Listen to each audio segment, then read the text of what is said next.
pukul 6 waktu Indonesia Barat.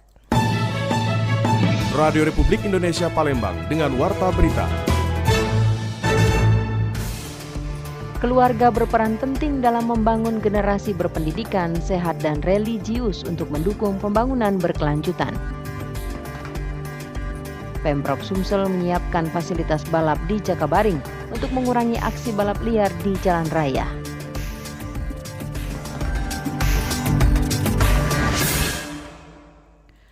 Selamat pagi, Anda sedang mendengarkan Warta Berita Radio Republik Indonesia Palembang. Selain informasi tadi, sejumlah informasi lain juga akan kami hadirkan untuk edisi hari ini, Kamis 15 Mei 2025 bersama saya Delawawi.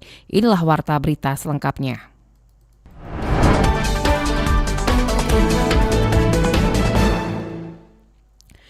Keluarga berperan penting dalam membangun generasi berpendidikan, sehat, dan religius untuk mendukung pembangunan berkelanjutan. Keluarga merupakan unit terkecil masyarakat yang memiliki peran fundamental dalam membentuk individu dan masyarakat secara keseluruhan. Pengamat keluarga Sumatera Selatan Sudarti mengatakan keluarga yang sehat dan sejahtera dapat berkontribusi pada pengurangan kemiskinan, peningkatan kesehatan, dan pendidikan yang berkualitas serta menciptakan masyarakat yang religius. Menurut Sudarti, dengan meningkatkan kualitas hidup keluarga dan mendorong praktik-praktik berkelanjutan, dapat menciptakan masa depan yang lebih baik untuk generasi mendatang. Saya terkait dengan derasnya arus globalisasi saat ini, terutama ini globalisasi sosial dan budaya ya, yang tidak bisa kita pungkiri itu sangat berpengaruh terhadap generasi kita, terutama kalangan zilenial, di mana mereka senantiasa hidup bersama gadgetnya dan bisa akses berbagai ragam budaya dan sosial dari luar negeri yang masuk ke kita. Bisa kita lihat dampak buruknya itu begitu dahsyat, begitu kan. Banyak sekali perilaku di antara generasi zilenial, mulai dari masalah kriminal, bullying, ya kemudian mental illness dan lain sebagainya, yang saat ini terus terang banyak kalangan sudah tidak mampu lagi untuk mengatasi permasalahan ini. Nah, terkait dengan masalah ini, kalau menurut saya ada beberapa hal yang perlu kita perhatikan. Ya, pertama dari sisi keluarga baik ibu maupun ayah, tentu saja dia harus punya visi dan misi mendidik anak. Di Hari Keluarga Internasional 2025 adalah tentang kebijakan berorientasi keluarga untuk pembangunan berkelanjutan menuju KTT Dunia Kedua untuk Pembangunan Sosial 2025. Sebuah fokus yang sangat relevan dengan tantangan pembangunan saat ini. Peringatan pada 15 Mei ini bertujuan untuk meningkatkan kesejahteraan dan kesadaran global tentang pentingnya keluarga sebagai unit dasar masyarakat. RRI Palembang, Nova Ariana melaporkan, terus mengudara untuk Indonesia. Sementara itu, Sekretaris Perwakilan BKKBN Provinsi Sumatera Selatan Fahrina menegaskan bahwa peringatan Hari Keluarga Internasional bukan sekedar seremoni, melainkan momen penting untuk memperkuat komitmen bersama dalam membangun keluarga yang berkualitas. Melalui program Pembangunan Keluarga, Kependudukan, dan Keluarga Berencana, BKKBN terus mendorong berbagai strategi penguatan peran keluarga di tengah dinamika sosial yang terus berkembang. Program ini tidak hanya fokus pada pengendalian jumlah penduduk, tetapi juga mengedepankan peningkatan ketahanan dan kesejahteraan keluarga.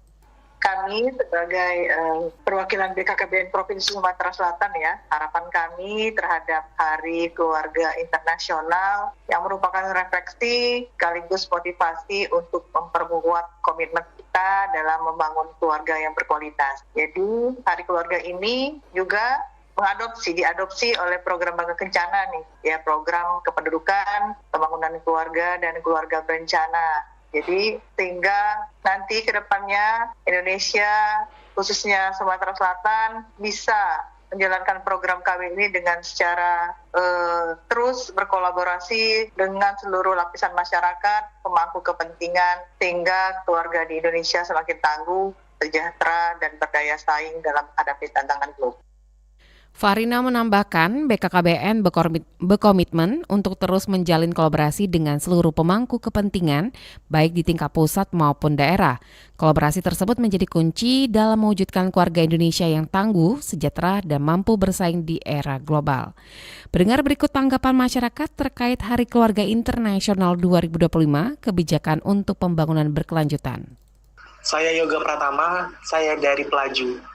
Hari Keluarga merupakan momen penting untuk memperkuat ikatan antar anggota keluarga dan menyadari peran mereka dalam kehidupan kita.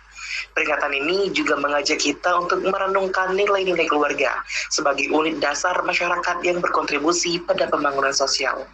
Jadi sebenarnya kalau kita ngomongin masalah hari keluarga, ya saya berharap banyak banget orang yang sadar kalau keluarga itu penting.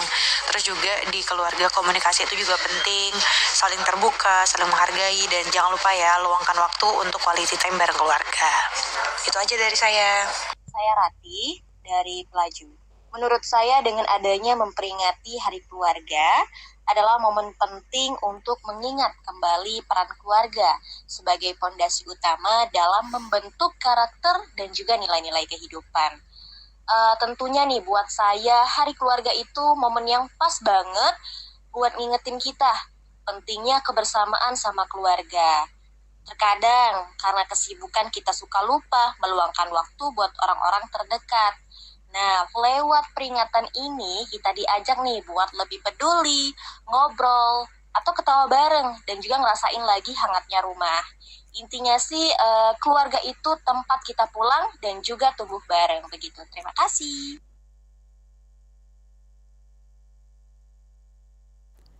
Dalam rangka memperingati Hari Keluarga Internasional 2025, berikut pandangan menarik dari pengamat pendidikan Sumatera Selatan, Suherman bersama rekan kami Aditya yang membahas peran keluarga dalam dunia pendidikan. Pak Suherman, selaku pengamat pendidikan Sumatera Selatan, Pak Suherman memperingati Hari Keluarga Internasional tahun 2025. Tentunya keluarga menjadi salah satu landasan untuk menciptakan generasi yang berkualitas atau memiliki pendidikan yang baik. Nah, dari kacamata pengamat pendidikan seperti apa Bapak melihat untuk memperingati Hari Keluarga ini, Pak? Ya, pertama saya mengucapkan selamat Hari Keluarga Internasional. Tentunya kalau kita lihat dari keluarga ini melahirkan generasi.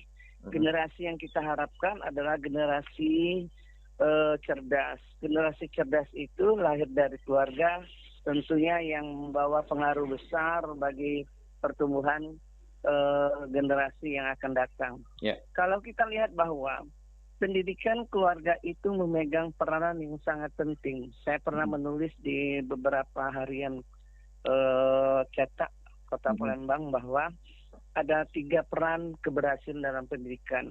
Yang pertama adalah pendidikan keluarga, yang kedua adalah masyarakat, yang ketiga adalah pendidikan sekolah. Nah, tentunya keluarga ini menjadi tolak ukur yang utama dalam membentuk karakter anak, dalam membentuk sikap dan watak dari anak itu adalah dari keluarga. Maka saya bilang, kalau dari keluarganya sudah harmonis, melahirkan generasi juga yang harmonis. Tetapi kalau keluarganya adalah berantakan atau broken home, akan melahirkan generasi yang broken home. Karena, mengapa saya bilang begitu? Kalau kita lihat anak-anak yang bermasalah di sekolah, saya mengambil sampel ke sekolah, itu adalah anak-anak yang berasal dari keluarga. Artinya kalau anak-anak itu bermasalah di sekolah, dia berasal dari keluarga yang bermasalah.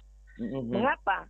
Kalau kita lihat bahwa anak-anak yang bermasalah di sekolah itu dari keluarga yang berantakan, ibu bapaknya cerai misalnya. Kemudian si anak ikut dengan si nenek, atau ikut dengan paman, atau dengan bibi, atau dengan wak, dan lain-lain. Nah, artinya ini, karena anak ini adalah masanya, perkembangannya sampai masa remaja, dari anak-anak kecil, yang diutamakan adalah pendidikan seorang ibu. Karena pada saat awal anak-anak berbicara itu mengenal dengan bahasa ibu. Nah, artinya, bagaimana keluarga itu membentuk watak sikap kepada anak-anak kita, artinya anak-anak juga dibentuk dari sikap keluarga yang harmonis. Nah, kalau kasih sayang orang tua kepada anak tadi cukup dan utuh, maka anak-anak di dalam masalah pendidikannya di sekolah itu tidak bermasalah. Tapi kalau kasih sayang anak kurang dengan keluarga yang broken home tadi menyebabkan keluarga yang berantakan. Nah, maka saya minta kepada seluruh masyarakat khususnya Sumatera Selatan, kita memperingati Hari Keluarga Internasional, merenung sampai di mana pendidikan kita berikan kepada anak.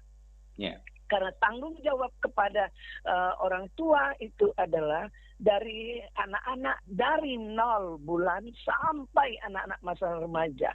Nah, itu tanggung jawabnya cukup besar.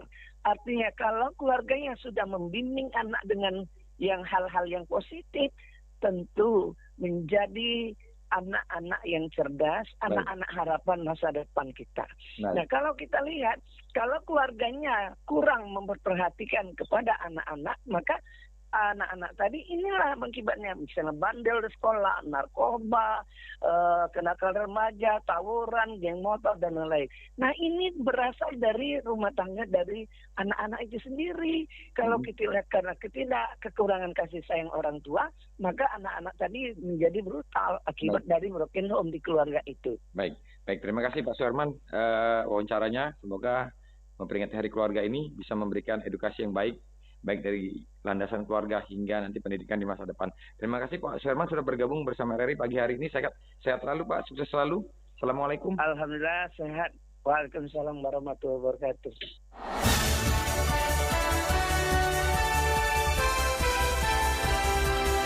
Warta Berita Radio Republik Indonesia Palembang.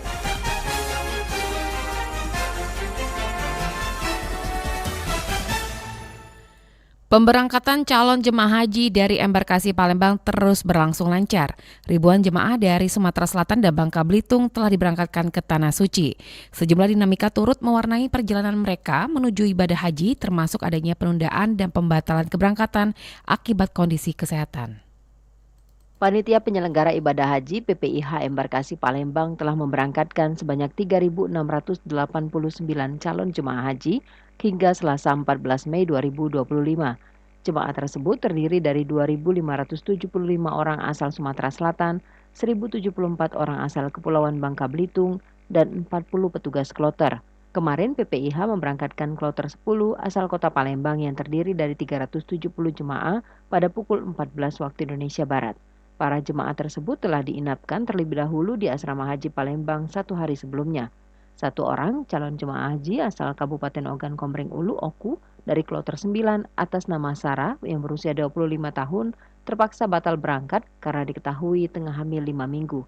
Sebelumnya sepasang suami istri asal Palembang dari kloter 4 yang sempat ditunda keberangkatannya karena sakit telah dinyatakan sehat dan ikut bergabung dengan kloter 9. Sementara itu, seorang calon jemaah haji dari kloter 2 asal Kabupaten Banyuasin masih tertunda keberangkatannya karena sakit sebelum tiba di Asrama Haji Palembang. Ketua Humas PPIH Embarkasi Palembang Abdul Kudus Fitriansa menyampaikan bahwa sekitar 40% jemaah dalam setiap kloter berusia di atas 60 tahun. Jemaah tertua berusia 103 tahun dan yang termuda berusia 18 tahun. Keduanya berasal dari kota Palembang. Jadi untuk yang usia tertua di Sumatera Selatan itu, jemaah Sumatera Selatan itu berusia 103 tahun dari kota Palembang. Kemudian yang termuda itu ada usia 18 tahun juga dari kota Palembang. Jemaah lansia sendiri itu yang berusia di atas 60 tahun ya, setiap kloternya itu hampir rata-rata 40%. 40% ke atas itu usianya di atas 60 tahun. Abdul Kudus mengimbau seluruh jemaah untuk menjaga kondisi fisik dan mental selama menjalankan ibadah di Tanah Suci.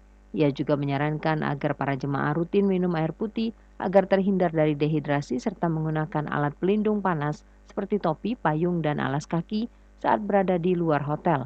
Selain itu, jemaah diminta untuk tidak ragu bertanya kepada petugas haji Indonesia jika mengalami kesulitan. Hingga pemberangkatan kloter 10, seluruh proses berjalan lancar tanpa kendala berarti. Gelombang pertama pemberangkatan jemaah embarkasi Palembang menyisakan 1 kloter terakhir, yaitu kloter 11 yang sudah masuk asrama haji sore kemarin dan akan diberangkatkan sore nanti. Di Tanah Suci, jemaah kloter 1 dan 2 telah melaksanakan umroh wajib dan berada di Mekah. Sementara kloter 3 dijadwalkan hari ini berangkat dari Madinah menuju Mekah. Tangis haru dan rasa syukur mewarnai prosesi pelantikan ribuan tenaga honorer di Kabupaten Banyuasin yang akhirnya resmi diangkat menjadi pegawai pemerintah dengan perjanjian kerja. Tentu sangat bahagia mengingat sudah hampir 19 tahun penantian. Rasa haru dan bahagia menyelimuti ribuan aparatur sipil negara atau ASN yang baru saja dilantik sebagai pegawai pemerintah dengan perjanjian kerja atau P3K oleh pemerintah Kabupaten Banyuasin. Banyak di antara mereka adalah tenaga honorer yang telah mengabdi selama puluhan tahun dan kini akhirnya resmi diangkat sebagai ASN. Salah satu ASN yang merasakan kebahagiaan tersebut adalah Sri Aryani yang kini bertugas di Dinas Komunikasi dan Informatika Diskominfo Kabupaten Banyuasin. Sri mengaku sangat terharu karena telah menanti selama hampir 19 tahun untuk dapat diangkat menjadi P3K. Sri memulai pengabdiannya di bagian humas protokol sejak 2007 hingga 2016. Setelah adanya peleburan bidang, ia kemudian berpindah ke Dinas Kominfo sejak 2017 hingga saat ini, tetap di posisi yang sama. Ucapan banyak terima kasih kepada Bupati Banyuasin, Bapak Dr. Haji Asqalani SMH, dan juga tentunya Presiden Prabowo yang telah mengakomodir kami untuk diangkat melalui tes khusus maksudnya. Dan kami sangat bahagia sekali, terima kasih Pak Presiden. Jalur afirmasi ya? Ya, afirmasi khusus. Seperti itu. Nah saat ini Ayu berada di instansi apa? Dinas Kominfo Banyuasin. Sri berharap seluruh ASN yang baru saja dilantik dapat menjalankan amanah dengan penuh tanggung jawab dan integritas. Tak lupa, ia juga memberi semangat kepada rekan-rekan honorer yang belum dilantik pada tahap ini. Pelantikan P3K ini merupakan bagian dari komitmen pemerintah dalam mengurangi jumlah tenaga honorer dan memberikan kepastian status kepegawaian yang layak. Pemerintah Kabupaten Banyuasin terus mendorong proses ini agar lebih banyak tenaga honorer yang mendapatkan kesempatan serupa pada tahap-tahap berikutnya. Dari Kabupaten Banyuasin, Muhammad Maulana, Pro 1 RRI terus mengudara untuk Indonesia. Pemprov Sumsel siapkan fasilitas balap di Jakabaring untuk mengurangi aksi balap liar di jalan raya. Yang bekerja sama dengan Ikatan Motor Indonesia Sumatera Selatan, fasilitas balap resmi akan disegera dibangun di kawasan Jakabaring Sport City.